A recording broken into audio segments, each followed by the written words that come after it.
When my girlfriend and I moved into our new house, it felt like the beginning of the life we had always imagined. We were both only 20, but we'd been together long enough to know this wasn't just a phase or a trial run. This was us committing to something real. The house itself was perfect, small but cozy, with creaky wooden floors and a modest back garden that caught the evening sun just right. It was quiet, tucked away from the main road, and felt safe. We brought Bella with us, our rescue cat, who immediately claimed the windowsills as her own, watching birds with that twitchy intensity only cats have. Everything felt right. Almost too right. The only thing that bothered us at first was the house next door. It sat to the right of ours, half renovated and abandoned. The windows were boarded up unevenly, the paint flaked in long strips, and construction debris still littered the side yard like someone had simply walked away mid-project. According to the previous owner, the renovations had stalled years ago. The fence separating the back gardens had been removed so a new one could be installed, but that never happened either. Instead, there was just open access between our garden and theirs. Behind that abandoned house stood another property, separated by a fence that looked barely sturdy enough to lean against. From what we could tell, several young men lived there. We noticed them early on. Cutting through the abandoned garden to reach the front street, hopping fences like it was normal. At first, we assumed they knew the owner or had permission. It wasn't our place to question it. Our first night in the house was warm and calm. We sat outside in the garden with drinks, talking about nothing and everything, enjoying the feeling of finally being home.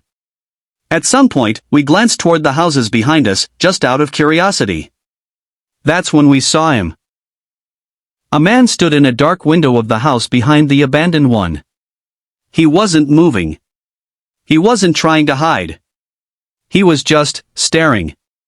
His face was completely blank, illuminated faintly by the glow of something behind him, though the room itself was dark.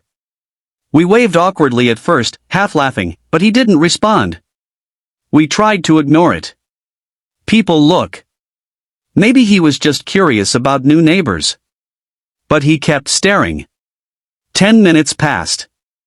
Then 20. Then 30. The longer it went on, the more uncomfortable it became. Eventually, we went inside, locking the door behind us. We laughed it off, but neither of us slept well that night. The next few days were normal. I went to work while my fiancé stayed home unpacking. Bella settled in. The house began to feel familiar. Then one night, we decided to sit in the garden again. It was dark out, the sky clear and filled with stars. We were mid-conversation when we heard wood scraping against wood. A dull, deliberate sound. We turned toward the gap where the fence should have been.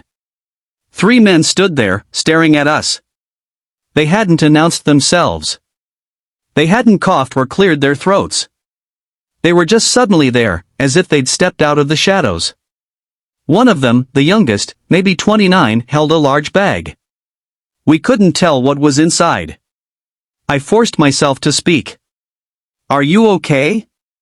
They exchanged glances. The man with the bag smiled and casually offered us stolen washing-up tablets, like this was a normal neighborly interaction. I laughed nervously and declined, making a joke just to break the tension. He smiled again. "Okay." Then they left. What disturbed me wasn't what they said, it was how they acted. They moved through our garden like they owned it. Like we were the ones trespassing. From that point on, things escalated. They began entering our garden regularly. Sometimes they didn't say anything at all. They'd lift the broken fence and walk through, cutting between properties, lingering just long enough to make their presence known. It felt intentional. Performative. We were 2 young women living alone. That realization settled heavily in our minds. One afternoon, while I was cleaning the living room, 2 police officers appeared at the side of our house. They entered the abandoned garden without knocking, lifted the broken fence, and searched the area briefly. They didn't speak to us before leaving. A few days later, police knocked on our door. They told us the house behind us had been vacated. The men who lived there were removed for antisocial behavior, not just toward us, but other neighbors too. We felt relieved. Deeply relieved.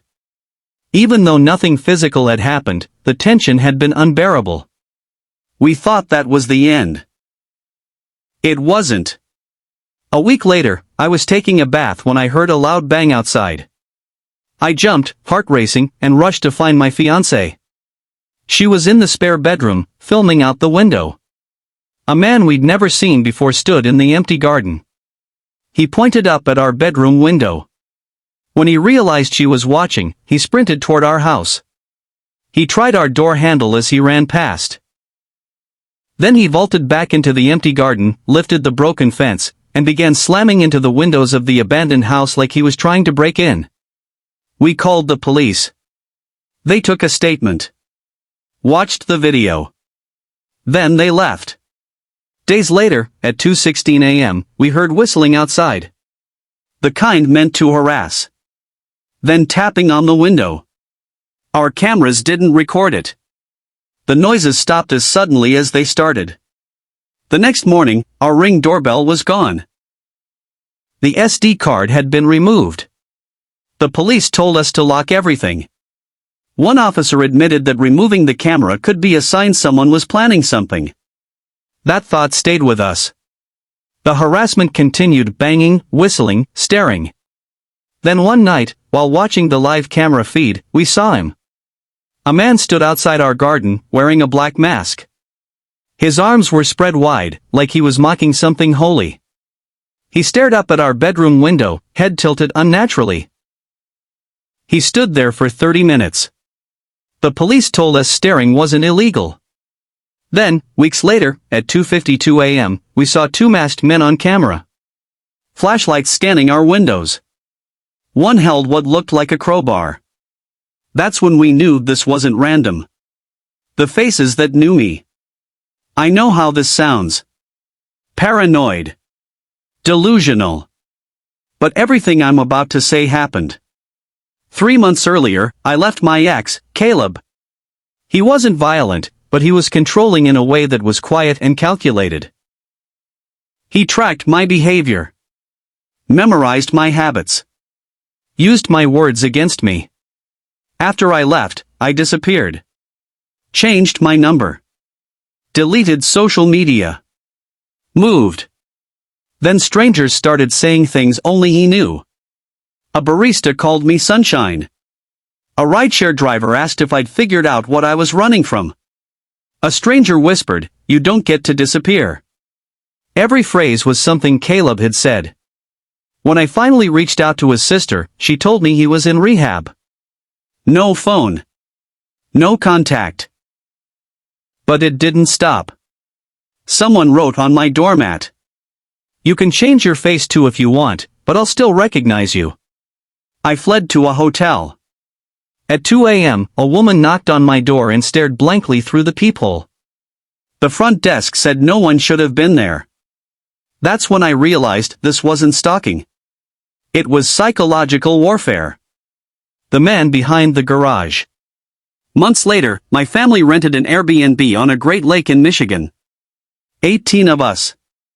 A beautiful house on the beach. My cousins and I slept in the garage. At 3 a.m., something slammed into the garage door. Once. Twice. 3 times. When my uncle investigated, he found a man standing behind the garage staring. When confronted, the man walked away and vanished. No footsteps. No sound. Just gone. We still don't know why any of this happened. But one thing is certain. They never really left. And sometimes, they don't have to touch you to ruin your life.